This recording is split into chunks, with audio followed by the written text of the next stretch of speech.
Kita bergeser ke Sibolga, Sumatera Utara. Ada Prita Zega di sana. Selamat siang Zega. Zega, bagaimana penanganan korban bencana banjir, longsor dan bandang di sana? Apakah seluruh bantuan ini sudah bisa masuk ke daerah-daerah yang terisolir?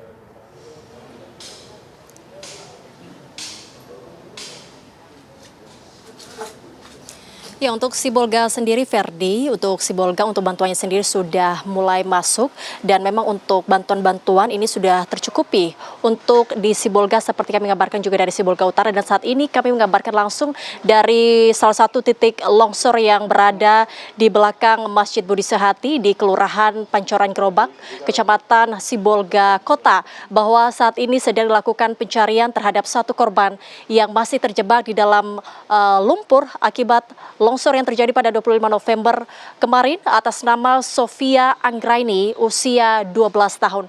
Dan seperti saat ini yang terlihat di belakang saya adalah sedang dilakukan proses evakuasi ataupun proses pencarian dilakukan oleh tim SAR gabungan yang terdiri dari Basarnas, kemudian BPBD, TNI Polri, relawan, dan juga masyarakat ikut melakukan proses pencarian dan proses evakuasi terhadap satu korban, yakni seorang anak yang berusia 12 tahun tersebut.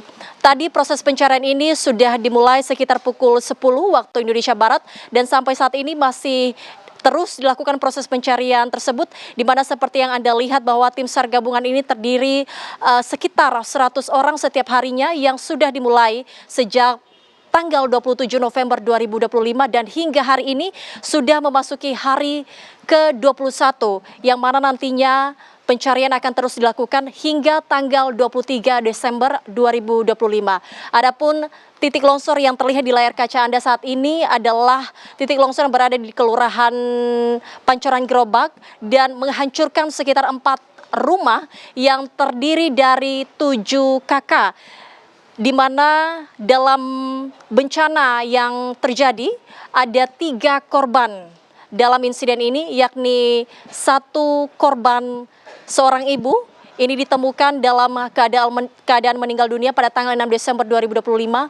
Kemudian seorang anak ditemukan dalam keadaan selamat namun dalam kondisi luka serius, yakni patah kaki yang saat ini dalam proses pemulihan setelah melakukan ataupun menjalani proses operasi. Dan saat ini yang sedang dilakukan adalah seorang anak yang bernama Sofia Anggraini, usia 12 tahun, masih terus dilakukan dan sudah memasuki hari ke-21.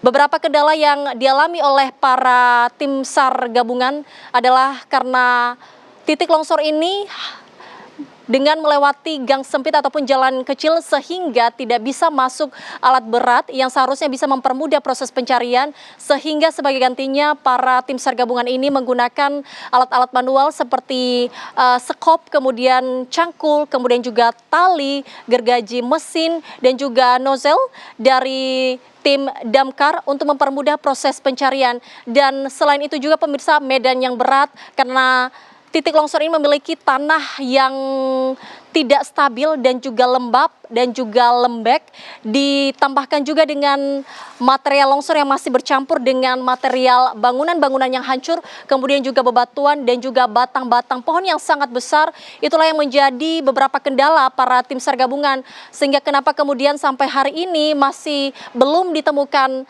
korban tersebut.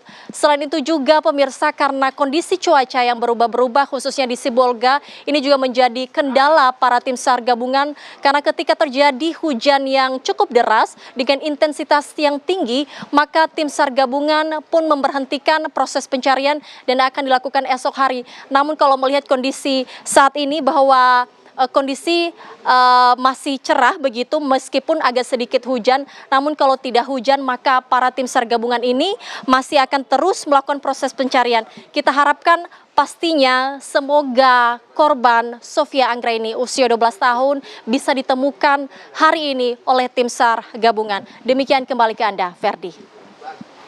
Baik, terima kasih Prita Zega melaporkan langsung dari Sibolga, Sumatera Utara, dan sebelumnya ada Rindi Salsabila dari Kota Padang, Sumatera Barat. Terima kasih teman-teman, selamat kembali bertugas dan tetap jaga kesehatan.